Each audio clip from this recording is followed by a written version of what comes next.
Hey, what's up, everybody? We back with another banger video. Now, I seen somebody in the comments say do a video on this dude, DJ Kid Pope.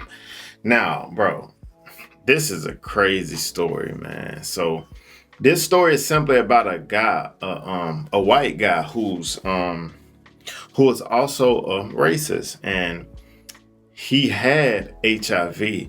So his mission was literally to sleep with as many black women as possible in hopes of them contracting the virus and then them sleeping with black men and black men also, sleeping with other black women to try to eliminate the black race. That was his goal of doing what he did.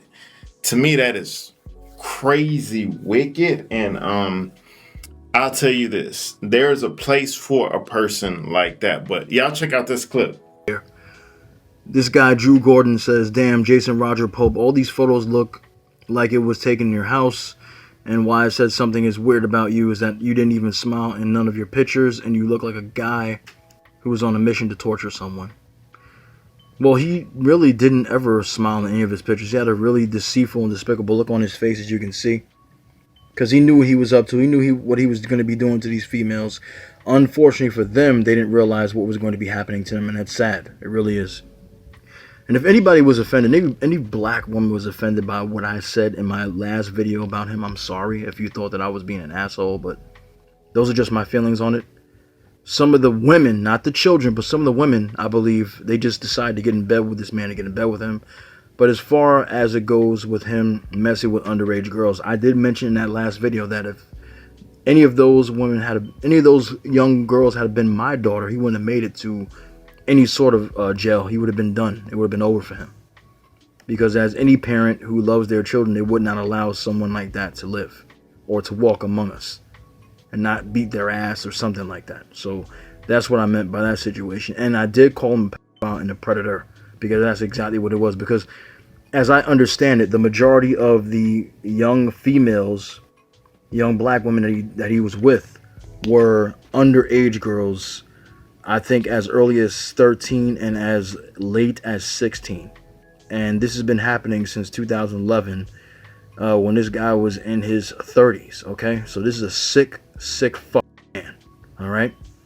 And it's a damn shame. And I do feel bad for the black women who contracted the AIDS virus because of this guy. They didn't realize they were getting a sexually transmitted disease from this man who knew that he would sexually transmit the disease to them, because as I told you in the last video as well, his whole goal was to sleep with as many black women as he could, have them contract the virus that he had inside of him as he spread it to them, hope that they were going to have sex with black men and spread it to the black community. So that clip really explains really in detail, his mission and what, he was set out to do. And how he did it was he would get around, popular figures, rappers, and, politicians. Y'all will see that in this next clip, but that is crazy. Like, I'm wondering, like, how did he have the pull to get around all these people? You know what I'm saying? He was around some powerful people. Y'all check this clip out. I did my research so you won't have to. And a big shout out to this commenter for bringing this evil man to my attention.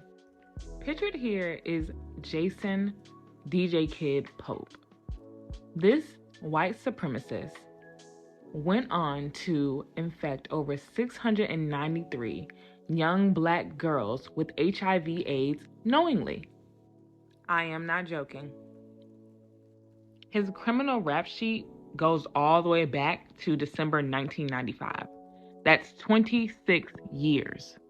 His rap sheet is so long, I'm more than sure this TikTok is going to need 3 parts. December 1995, he was charged with impersonating an officer, convicted, and given a 1-year sentence that was suspended and 2 years of probation. In February of 1996, he was charged with the prostitution of a minor and given a 30-month sentence that was suspended. August of 1997, he was charged with assault and battery, convicted, and only received a fine. In January of 1998, he was arrested for trespassing and resisting arrest, resulting in another fine. April of 1988, he was convicted of disorderly conduct, received another fine. March 1999, charged with forgery and larceny, no conviction. December of 2000, charged with forgery, finally sentenced to just 90 days in jail. September of 2001, he went on to be charged with forgery again and given a suspended sentence of 5 years and 2 years of probation again. Again, March of 2002, obtaining signatures under false pretense, no conviction. October of 2002, opened a retail business without a license, suspended sentence of 30 days. May of 2003, driving on a suspended license. He took a small break from the white privilege, picked it back up May of 2006, and did malicious injury to personal property, but didn't get sentenced for either. October of 2006, charged with the illegal distribution of a recording. I bet you can guess what he recorded. January 2007, once again, operating a retail business without a license. May of 2007, charged again with illegal distribution of a recording and just given a 2-year sentence of probation. November of 2011, convicted of unlawful use of a phone, no jail time. December 2011, he gave a 13 and 16-year-old girl AIDS on Thanksgiving Day. No charges were filed. He did not serve any time, even though the police were called. Follow for part 2. I kept seeing this comment, so I decided to do a little extra digging and I found his Instagram. Here are some letters that he sent from jail stating that what he did wasn't a big deal because he paid to sexually assault these children, so he should not be in jail.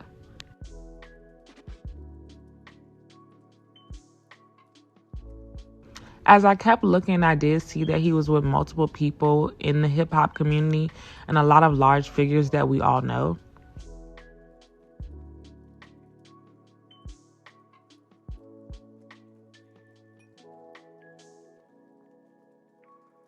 This was appalling to me.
Lo and behold, but look at the caption. R. Kelly taught me the game with these women.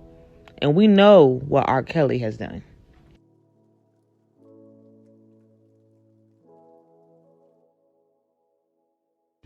I am determined to find out who his father is because there is no way that this man got so close to all of these large figures.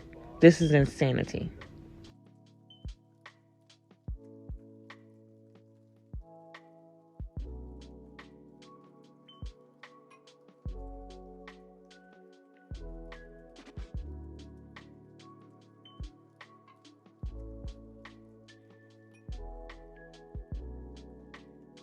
They all see that a whole bunch of people was around him, and he used that image to lure females in. You know what I'm saying?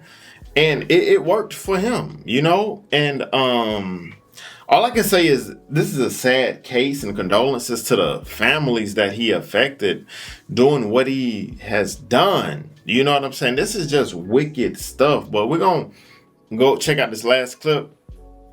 The thing about this Jason Roger Pope / DJ Kid situation that gets to me the most is the amount of ignorant people that have did commentary on it. That ain't no laughing matter, baby. Y'all so worried about what them girls look like. Y'all calling them girls out of their name, belittling them, and ignoring the fact that this man has infected damn near 700 black females, and some of them were kids. I don't see nothing funny about that. Y'all want to sit up here and talk about the celebrities that he took pictures with. He used those celebrities as part of his scam to get those girls, right along with his title as being a DJ. Yeah, y'all see that? So at the end of the day, man, like I say, people like that, there's a place in hell for them. And I feel like he's reaping right now at this moment everything that he has sold into the world. And this is just an unfortunate situation. It's a bad situation. And I hate the fact that we have people like this in this world. You know, it's just terrible. But hey, y'all tell me what y'all think about the video in the comments, man. See you guys next video. And always remember, be safe out here, kings and queens. Let's get it.